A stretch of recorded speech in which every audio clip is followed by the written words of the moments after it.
Surpresa!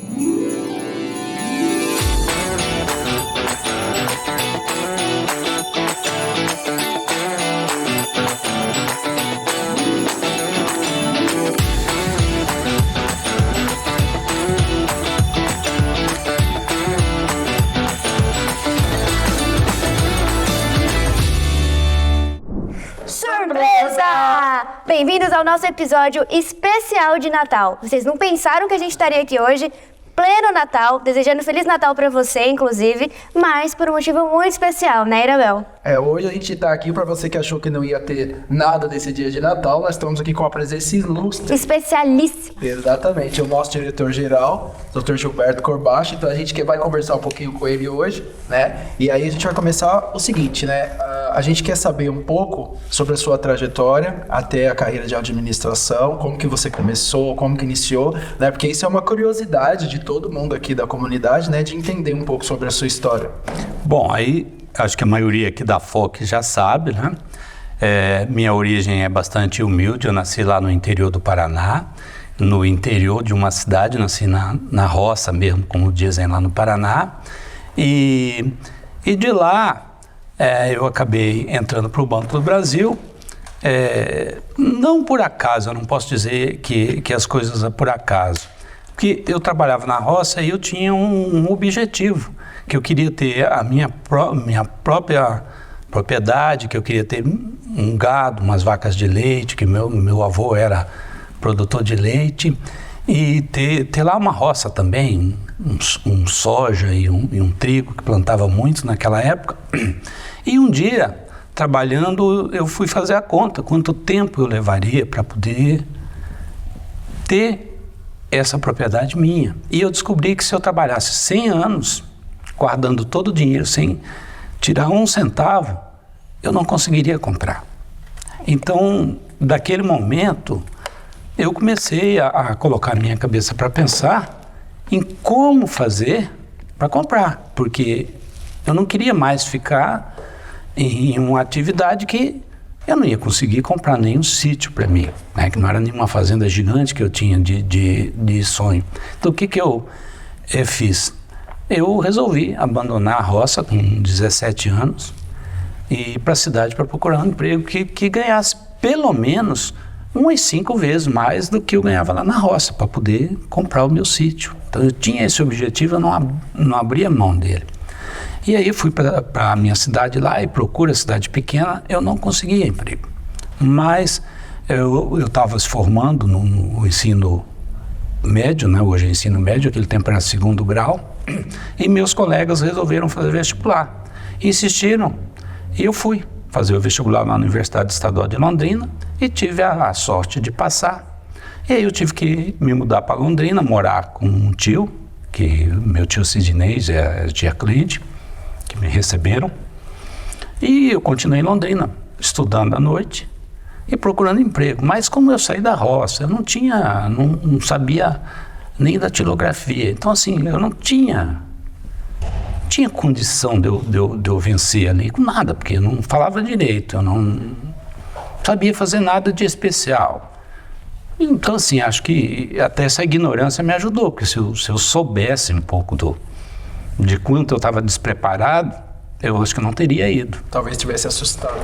Então, mas assim, Deus prepara as coisas, a ignorância às vezes ela ajuda a gente. É uma dádiva, né? Então assim, para mim, essa ignorância me ajudou demais.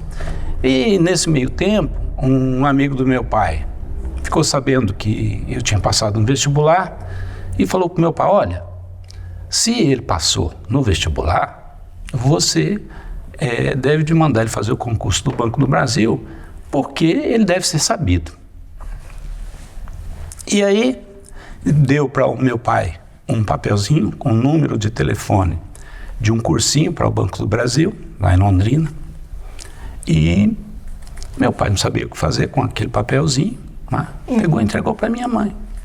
Aí minha mãe pegou e ligou lá para a casa do meu tio e ficou insistindo para eu ir lá. Eu fui fazer lá no cursinho, mas não tinha nem vaga, o negócio era tão concorrido que nem para fazer o cursinho não tinha vaga. Eu insisti e não deram a vaga. Aí eu estava indo embora, apareceu uma moça lá de moto e, professor, onde é que é o cursinho do Banco do Brasil? Eu falei, ali, mas não tem vaga. Ela falou, mas vamos lá comigo. Aí voltei lá com ela, ela insistiu, não deram vaga. Mas ela pegou o meu telefone e continuou insistindo. E uma semana depois ela conseguiu as vagas, né? E ligou para lá e eu fui fazer o cursinho. E aí assim, né? Aquele tempo era complexo para fazer o concurso do Banco do Brasil, que era regionalizado. Então o concurso só tinha inscrição em Santa Catarina, não tinha concurso no Paraná. Eu morava no norte do Paraná. Nossa, era uma então aí eu tive que... Aí tinha umas excursões para fazer, eu comprei a passagem e inventei de chamar um amigo meu, o William, né, que estudava comigo. Eu falei, vamos fazer o concurso do Banco do Brasil? Ele falou, você vai fazer? Eu falei, vou. Ele falou, não vai não, você não passa não. Aí eu já tinha comprado a passagem, né, e fui, né. Outra vez que eu não dei bola para quem falava alguma coisa. Né? Porque você também, se você for viver da opinião dos outros, você não vai a lugar nenhum. E aí eu fui lá, fiz a inscrição, e aí como eu não tinha trabalho, eu fazia faculdade à noite, então eu levantava às 7 da manhã, estudava o dia todo para o Banco do Brasil, sábado e domingo era o cursinho, então eu estudava sábado e domingo o dia todo, e na segunda de novo, levantava cedinho, estudava até 5 horas, tomava um banho, jantava, ia para a faculdade. Vamos dizer que ainda foi sorte, né? Aí a gente voltava da faculdade e aí eu estava tão envolvido com aquilo que eu estudava às vezes até 2:30 da manhã, 3 horas. E aí levantava de novo cedinho, estudava, mas foram só 3 meses. E eu tive a sorte de passar. Sorte não. Sorte não. Estudando às 3, levantando às 5, acho que não é muito sorte. E a partir daí, né, abri uma agência do Banco do Brasil na minha cidade. E eu fui chamado na primeira chamada. Então aí eu já ganhava as 5 vezes ou mais do que eu queria. E aí eu já tinha uma perspectiva de comprar o meu sítio, como eu dizia, né? Eu acho que isso é a primeira coisa que a gente pode deixar para todo mundo aqui. A pessoa precisa de ter um objetivo definido. Quem não tem um objetivo não tem energia para correr atrás das coisas. Então, isso é super importante. Então, assim, o meu foi por acaso, eu nem sabia disso. Mas, assim, isso foi fundamental para que eu pudesse chegar no Banco do Brasil. E aí, no Banco do Brasil, eu fiquei lá 4 anos na agência e um colega meu que trabalhou na agência, ele foi para Barreiras, de Barreiras ele foi para Brasília e chegando em Brasília, um dia ele resolveu ligar para mim para ver se eu não queria ir trabalhar em Brasília. E assim, eu estava trabalhando na agência e ele chegou e ligou, falou, você não quer vir para Brasília? Aí eu pensei assim, nossa, nunca pensei nisso. Aí falei, Ronaldo, eu não sei, mas me dá uns 15 minutos que eu vou pensar, eu te ligo, de volta. E aí eu falei com o meu chefe, pedi 2 abonos, que era uma quarta-feira, pedi a quinta e a sexta, não expliquei que eu ia para Brasília, falei que eu precisava, ele me deu 2 abonos, eu comprei uma passagem e liguei de volta para o Ronaldo. Falei, Ronaldo, continuo não sabendo, mas amanhã eu chego aí para ver, e aí eu te digo. Mas na quinta-feira eu cheguei lá e eu olhei a agência, olhei para cá, olhei para lá. Eu estava numa cidade de 12 mil habitantes, tá? Todo mundo se conhecia. E uma cidade pequena, você tinha um limite ali. E eu cheguei em Brasília, aquilo tudo muito grande. Para mim, que eu era novo, eu não tinha nenhuma experiência com nada, né? Que ano mais ou menos? Aí eu comecei em 1992. Aí eu pensei, pô, mas se eu vier para cá, não vou ser nada nessa cidade, né? Aqui é tudo muito grande, né? Nunca vou ser nada aqui, né? Mas aí, ao mesmo tempo, eu pensei assim, mas qualquer coisa que eu conseguir aqui é maior do que eu posso conseguir lá na minha cidade, que é 1º de maio, né? Aí, combinei e com o pessoal da agência, que era a Agência Setor Militar Urbano, e 10 dias depois eu estava de volta. E de lá eu fiz carreira no banco, né? Então, assim, trabalhei muito com o judiciário, 12 anos no judiciário, conheço todo o pessoal da política, então, os militares, eu fui gerente de contas de todos os oficiais generais do Exército. Isso foi a minha primeira função, assim, digamos, com alguma importância dentro do banco. Depois eu fui para a Nova Cap, eu fui ser diretor financeiro, depois eu fui para o Conselho da Justiça Federal, depois eu fui para o BID e depois eu retornei ao banco e aposentei no banco. Então, assim, e lá eu conheci muita coisa, fiz muita coisa. Acho que o fato de eu ter ido para Brasília me oportunizou a conhecer coisas que, se eu tivesse ficado no interior, eu não saberia hoje. Como funciona a política, como que funcionam as coisas nos poderes, os tribunais. Então, acho que isso... Te deu um suporte. Me deu um suporte, né? Mas, assim, o que eu julgo mais importante de tudo nisso é o fato de eu ter esse objetivo definido, né, de comprar o sítio. E comprou o sítio? Comprei, tenho ele até hoje. Parte importante, comprou. E assim, depois ele não fazia mais nem, eu tinha outros objetivos. Sim. Mas assim, quando você coloca um objetivo, ele acaba se realizando. Então, assim, isso foi fundamental para que eu pudesse chegar até Brasília. Nossa, que legal, muito enriquecedor, né? Assim, a gente vê, a gente tem contato com você aqui todos os dias e a gente sabe de uma parte da jornada, mas ouvindo dessa forma é bem diferente, até, né, dá uma força, um respiro. E como é que foi o seu caminho de sair lá de Brasília e vir aqui para Faculdade Oswaldo Cruz? Como é que você chegou aqui? Bom, aí foi a questão da FOC, o Caio, que hoje ele está na FOC, né? Ele falou: pai, a Oswaldo Cruz está com dificuldade financeira, eles estão querendo vender a faculdade, o grupo, vamos lá estudar? Aí falei: vamos. Aí viemos para São Paulo, começamos a estudar os números da Oswaldo Cruz e eu percebi que era possível recuperar o Oswaldo Cruz. Aí falei para ele: olha, é possível recuperar. E a partir daí foi feita toda aquisição, a negociação, né? De entrar com a recuperação judicial. O antigo administrador entrou com a recuperação judicial e transferiu a administração da diretoria geral para mim. E eu estou aqui desde então. Não tinha esse sonho. Esse objetivo? Não tinha esse sonho, não tinha esse objetivo, mas assim, eu imagino que quando as coisas acontecem dessa forma, sem um planejamento da gente, é Deus que coloca na mão. E se Deus coloca a gente para exercer a função, a gente tem que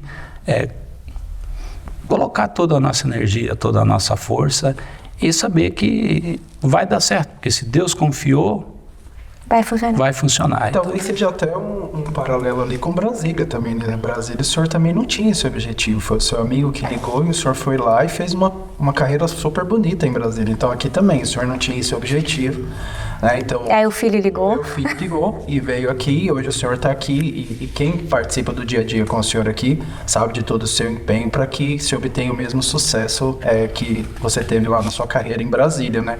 E assim, como eu tenho uma relação um pouco mais próxima com você, eu ouço várias histórias, né, de sucesso, né, que você já teve na sua carreira lá em Brasília, né? Então acho que isso inspira a gente. Sim, aqui, né? muito. Como a Giovana falou, é inspirador, porque a gente sabe que onde você chegou, você fez história. Eu até lembro de uma que você falou, de uma agência que estava meio caidinha, aí colocaram você lá, você foi, deu uma reorganizada. É verdade. E assim, o que eu acho que em questão de administração, não tem nenhum segredo. O segredo é assim, é você fazer o que tem que ser feito. A administração, você tem uma receita de bolo que é básica, que você tem que fazer. Você tem que ter um planejamento muito bem feito, né? O que é esse planejamento? Você tem que pegar, olhar para o documento do planejamento e você ter certeza que se você executar ele todo, você chega no objetivo Legal. que está ali. E a segunda coisa que você tem que ter nesse planejamento, que não é fundamental, é essencial. Esses dois requisitos, eles têm que estar presentes no planejamento, senão ele corre o risco de não dar certo, né? Você tem que olhar para ele e, além de você ter certeza que se ele for executado, você atinge o objetivo, você tem que ter certeza absoluta que você dá conta de executar ele. Então, assim, não tem magia. Se não tiver isso, você não vai ter nem energia para executar esse planejamento, uma coisa que você não acredita. Então, a fé, que muitas vezes as pessoas dizem lá na Bíblia, é essa. A fé, você tem que olhar para aquilo que você está executando, você tem que ter essa fé, essa certeza de que você chega lá. Legal. Então, um planejamento, para mim, é isso. Então, você não tem que olhar para dificuldade, para problema, para nada, né? E afora o planejamento, você tem que ter uma outra coisa que eu acho, assim, essencial se você quiser ter sucesso. Você não pode desistir. As pessoas que desistem não atingem seus objetivos. Ela já perdeu o dia que ela desistiu. Então, problema, percalço, isso pode acontecer na execução de qualquer planejamento. Mas se você tiver alguém firme, determinado, que não desiste, você chega, uma hora você encontra o caminho, faz, né?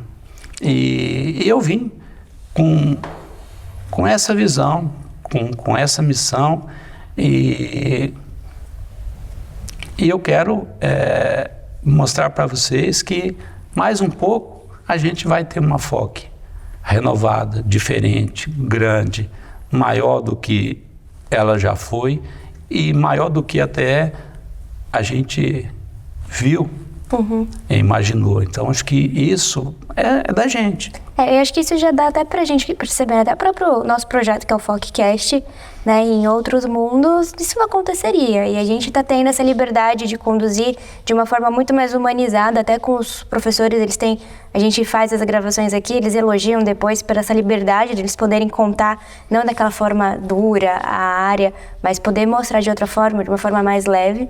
E aí, isso puxa uma pergunta que é: como que é chegar numa universidade de quase 110 anos para fazer essa revolução e trazer modernidade, inclusive com pessoas, né, que a gente tem um corpo docente muito forte, muito robusto, que é um grande ganho da FOC, mas ao mesmo tempo a gente tem um corpo docente que muitos nossos professores estão aqui há 30, 40 anos.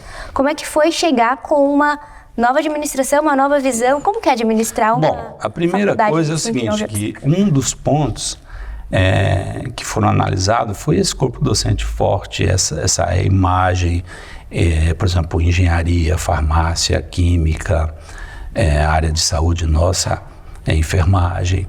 São cursos de ponta em São Paulo. Você vê que o nosso curso de farmácia, na avaliação dos estudantes, é o melhor curso de farmácia da região metropolitana de São Paulo. Isso não é pouco, né? Então isso foi visto antes da gente vir para cá. E óbvio que isso a gente vai trabalhar para preservar e fortalecer cada vez mais, né? Agora, por um outro lado, a gente tem que trazer uma cultura para a empresa de que é uma empresa privada, ela não tem subsídio. Então, assim, ela sobrevive desde que ela tenha receita suficiente para cobrir seus custos. Isso é fundamental. Então, assim, um diretor de curso, um coordenador, ele tem que estar atento para o curso dele ser superavitário, porque não existem outras verbas além da que é gerada na própria educação. É uma troca. A gente quer dar uma educação de altíssima qualidade, mas a gente precisa de ter os recursos para poder cobrir as despesas. Então, acho que nesse ponto,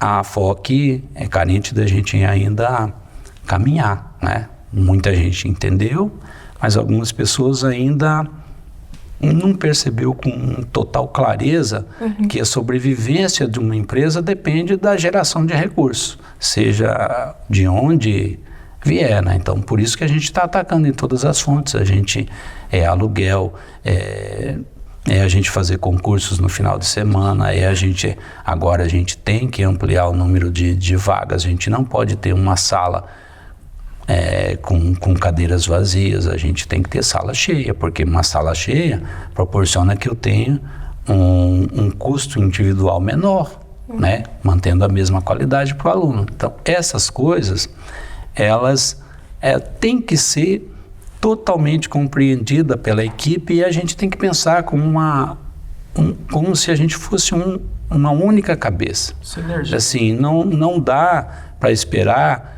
que o diretor-geral, que o diretor de um curso, ele vá sozinho fazer. Eu não tenho essa pretensão. Eu tenho a pretensão de que nós, como um grupo, como um grupo que forma a FOC, nós vamos fazer essa revolução. E essa revolução não é minha, é nossa. A FOC é nossa. Né? A FOC, embora ela seja uma instituição privada, ela está sendo transformada em uma instituição sem fins lucrativos. E aí ela passa a ter uma conotação diferente. Tá? Mas assim, independente dela ser sem fins lucrativos, ela depende para sua sobrevivência de poder gerar recurso suficiente. Sem recurso, não há como. Aqui quando quem vive cenários aqui como eu, por exemplo, né, e algumas das pessoas que estão ali, quando me entrevistaram da outra vez, isso foi uma das coisas que eu sempre falei, que puxa o gancho do que o senhor está falando. A partir do momento que o senhor chegou aqui, a profissionalização da administração. Isso é importante as pessoas enxergarem como uma empresa. Nós somos uma escola, mas nós somos uma empresa. E realmente a gente precisa que haja essa cultura, essa sinergia, que todos entendam que nós precisamos que ela seja rentável. Simples assim. E assim, não é a questão de ser rentável, é a questão de cobrir as despesas. Por exemplo, vamos pegar aqui a administração. Por que uma pessoa vai fazer administração, seja na FOC ou seja em outro lugar? Ele tem que entender que aquilo vai levar alguma competitividade para no mínimo a sua área profissional, né? O que a gente pretende fazer com o curso de administração aqui? Que ele seja referência no país. A gente quer que dentro de pouco tempo ele não tenha concorrentes no país. Que ele seja o melhor e pronto, que todo mundo olhe para cá e pronto, e veja. E o que nós queremos fazer com isso? Estamos trabalhando já foi alterada a grade, vamos começar a dar certificações. Todas essas certificações, um administrador, ele tem que estar certificado. Então ele recebe um diploma aqui, não é só o diploma que ele vai resolver, é receber. Ele tem as certificações, né, específicas para cada área. Isso vai ajudar na empregabilidade. Outra coisa que a gente tem que fazer, a gente não pode... vamos pegar aqui o curso específico de administração. Não vou formar um administrador teórico, tem que ser prático, ele tem que entender, ele tem que saber do dia a dia da empresa, ele tem que realmente pegar ali e resolver o problema, ele tem que entender de contabilidade, ele tem que entender de tributação, não é simplesmente entender, ele tem que saber resolver. Óbvio que a gente saber resolver não é às vezes pegar e entender, por exemplo, a tributação nossa mas ele tem que saber onde é que ele vai buscar, o que ele vai buscar, os riscos, onde é que ele... Tem que entender disso tudo. Uma contabilidade, um administrador tem que estar pronto para entender de débito e crédito, tem que olhar todo dia receita, despesa, planejamento financeiro, orçamento. Essas coisas tem que entender. O cara tem que entender desses detalhes e isso nós vamos formar a pessoa. Não quero aqui... um cara que fale difícil, que conheça teoria disso, daquilo, não. Eu quero um cara que tenha um conhecimento efetivo para atuar na prática com resultado. Não adianta o cara receber um diploma aqui, ele é contratado lá como administrador, chega lá e não sabe administrar nada. O administrador certificado pela FOC, ele vai sair daqui... provavelmente já empregado, mas assim, ele vai ser disputado. Por quê? Porque as pessoas hoje têm muita deficiência na área de administração. E eu não estou falando das pessoas formadas em administração, não, eu estou falando no geral. Você vê que boa parte das empresas que abrem quebram. Quebram por quê?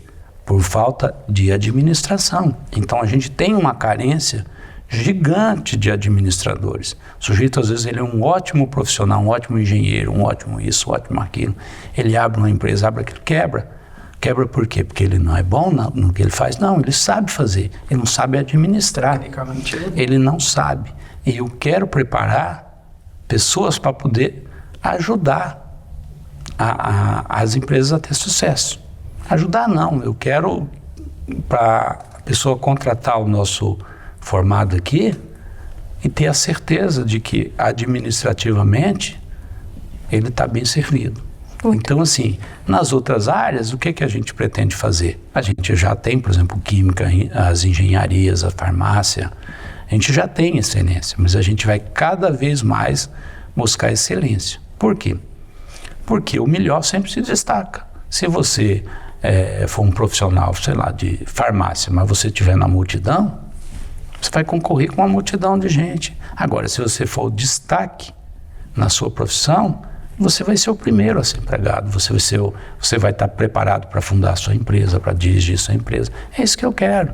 Eu quero que o nosso aluno, ele tenha em mente em ser o melhor do mundo naquela área que ele vai se formar. Porque é só assim que a gente vai melhorar as coisas. Senão, não melhora, né?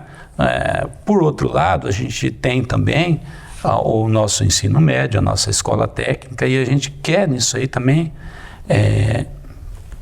trazer excelência, né? Os cursos técnicos, eu quero preparar a pessoa para que ela realmente faça a diferença. Por exemplo, um técnico em contabilidade, que ele realmente possa fazer a diferença num escritório de contabilidade.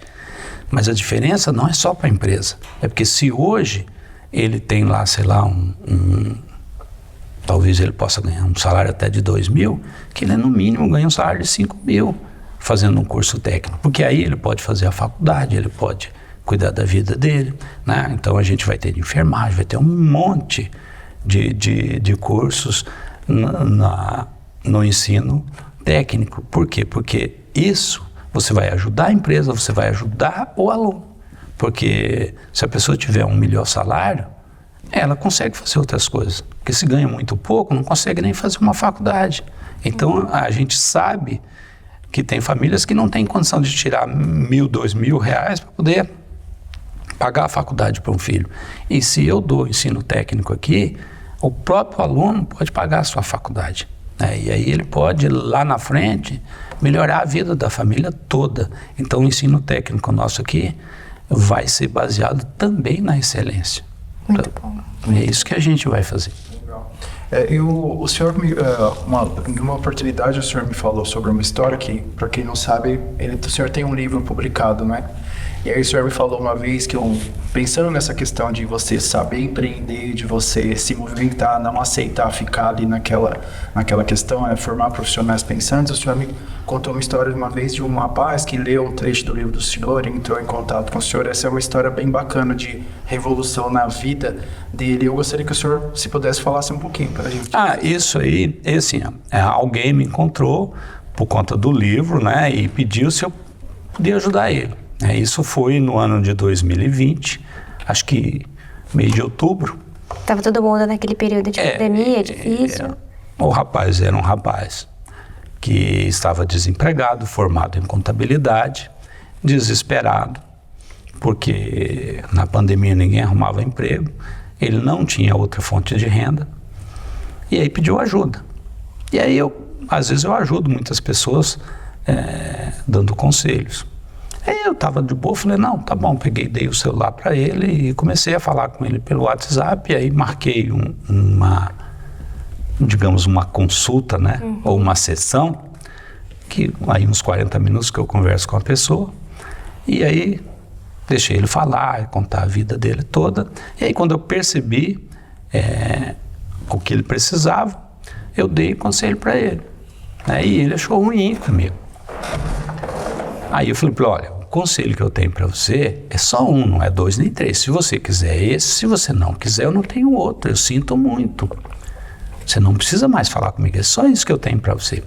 E aí ele deixou de falar comigo por acho que uns 40 dias, mas no mês de dezembro, aí acho que por volta de mais ou menos aqui, meio do mês, pediu desculpa, se eu podia ensinar ele e tal. Eu falei, eu vou te dar mais uma chance. Só uma, tá? Se quiser, pega. Se não quiser, não pega. Bom, o que aconteceu? Aí, por que ele tinha ficado bravo comigo? Porque ele estava procurando emprego. E ele tinha me contado que toda a vida dele ele trabalhou com carteira assinada, que o maior salário dele tinha sido R$ 2.300, já incluído vale alimentação, vale refeição, e não estava conseguindo. E eu falei para ele que a primeira coisa que ele devia fazer era parar de distribuir currículos, e se por meio daqueles currículos ou por algum outro meio alguém oferecesse emprego para ele, ele não deveria aceitar. Então, quando eu falei isso, aí ele já virou para mim e falou assim, é muito fácil para você que está com o bolso cheio falar uma coisa dessa. Vem aqui olhar, minha geladeira praticamente só tem água. Aí eu falei para ele, isso não é um problema meu, você não pediu para eu olhar a sua geladeira, você pediu para eu cuidar da sua profissão, para eu te ajudar nisso. Tá? Mas continuando, o que a gente fez? Eu percebi, né, que essa pessoa tinha um desejo de ter o seu próprio escritório. Ele só não tinha coragem. Por que ele não tinha coragem? Porque ele nunca tinha planejado. Então, quando você não tem um planejamento, você não tem um planejamento muito bem feito, você não tem coragem. Então, o que eu fiz com ele? Eu falei, olha, vamos fazer o seguinte, eu vou lhe fazendo as perguntas e você vai me respondendo com certeza, sim ou não. Olha, você trabalhava 8 horas por dia, de segunda a sexta. Isso, tá certo, era isso. Tá, você consegue trabalhar de segunda a sexta, 8 horas por dia para você? Consigo. Consegue mesmo? Consigo. Tem certeza? Tenho. Tá bom. Você consegue fazer uma contabilidade bem feita de uma empresa pequena, média? Claro que eu consigo, eu fiz isso a vida toda, eu tenho 35 anos, desde adolescente que eu estou nisso, antes de se formar. Isso é o que eu só sei fazer isso na vida. Então tá bom. Então você consegue, você trabalhando 8 horas por dia, 5 dias por semana, dá 40 horas por semana, trabalhando 4 semanas no mês, trabalhando 160 horas, você consegue arrumar 2 clientes para você. Claro que eu consigo se eu trabalhar, né? 160 horas não conseguir 2 clientes, o que é que eu estou fazendo na vida, né? Tá, e quanto é que você vai cobrar? Em média R$500. Tá bom, então vamos fazer um planejamento aqui. Você vai trabalhar 6 meses conseguindo 2 clientes por mês. Tá, mas você vai, não precisa ser 12, 10, em 6 meses 10 clientes, tá bom. Esse é seu planejamento. Dá para fazer? Dá. É viável? Você tem certeza? Tem. Então esse é um planejamento bem feito, ele não precisa de ser ter nada de extraordinário, fórmula nenhuma. É você olhar para ele, você ter certeza que você dá conta. Então, a partir daí, ele não foi procurar mais emprego, ele foi procurar cliente. Aí eu falei, então você vai começar no dia 2 de janeiro, é o primeiro dia de trabalho seu. Até 30 de junho você tem que ter 10 clientes. Quando chegou em maio, ele já estava ganhando 6 mil e poucos reais. Então, assim, e aí ele caminha sozinho hoje. Por quê? Porque o que ele tinha medo de não ter sucesso, eu tirei com um planejamento bem feito. Ele viu que era possível, né? E por que ele nunca dava certo na empresa, nunca ele progrediu numa empresa? Porque ele tinha um desejo de ser o dono de um escritório. E quando você tem um desejo, ele fala mais alto. Então, assim, ali nunca ele ia dar certo. Então você tem que olhar o que realmente você gosta de fazer, o que você tem vontade, qual é seu sonho, você tem que mirar nele e ir atrás. Então sempre que eu vou aconselhar uma pessoa, a primeira coisa que eu olho é qual é o real desejo, o que realmente ele gosta de fazer. Se não observar isso, não dá certo, não tem como você forçar uma pessoa numa coisa que ela não gosta de fazer. Então essa pessoa teve sucesso, por quê? Porque nós podemos identificar qual era o desejo dele, podemos fazer um planejamento muito bem feito e pronto, ele está feliz da vida hoje, vivendo muito melhor do que estava e teve sucesso, se tornou empresário durante a pandemia, que é a coisa mais difícil de acontecer. Então, assim, Quando eu tenho a oportunidade de entrevistar alguém para alguma coisa na FOC, eu sempre procuro olhar isso, se aquilo é o desejo dela.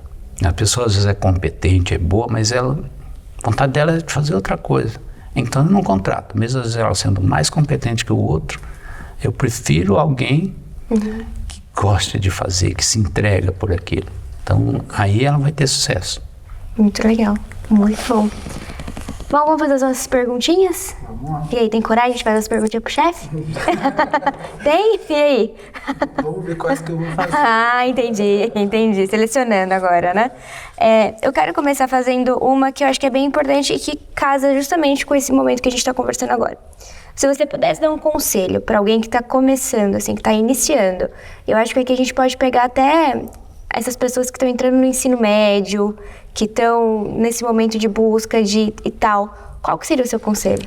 Bom, esse ano eu vou dar um conselho que ele meio conecta com duas coisas. A primeira coisa, que a pessoa tem que identificar qual é o desejo dela. Ela tem que definir, ela não pode ficar, se não der certo isso, eu vou fazer aquilo.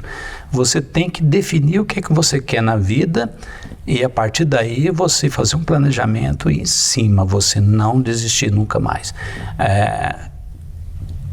O motivo real de sucesso das pessoas é esse. E o do insucesso é exatamente aquelas pessoas que não definem direito o que querem. Olha, eu vou fazer direito, mas se não der certo, eu faço isso. Eu vou fazer isso, se não der certo. Não, quem não tem certeza do que quer não vai chegar a lugar nenhum.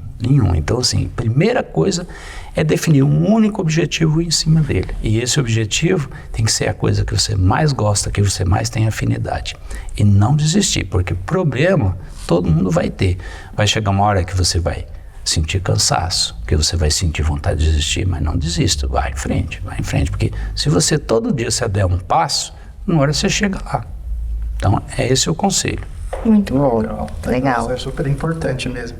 E uma curiosidade, eu acho que eu já ouvi muitas histórias do senhor, mas uma curiosidade que eu tenho, assim, de todas essas histórias, qual é que o senhor considera a maior conquista, assim, o maior orgulho da sua profissão, da sua carreira profissional, assim, você fala, não, isso foi incrível na minha vida?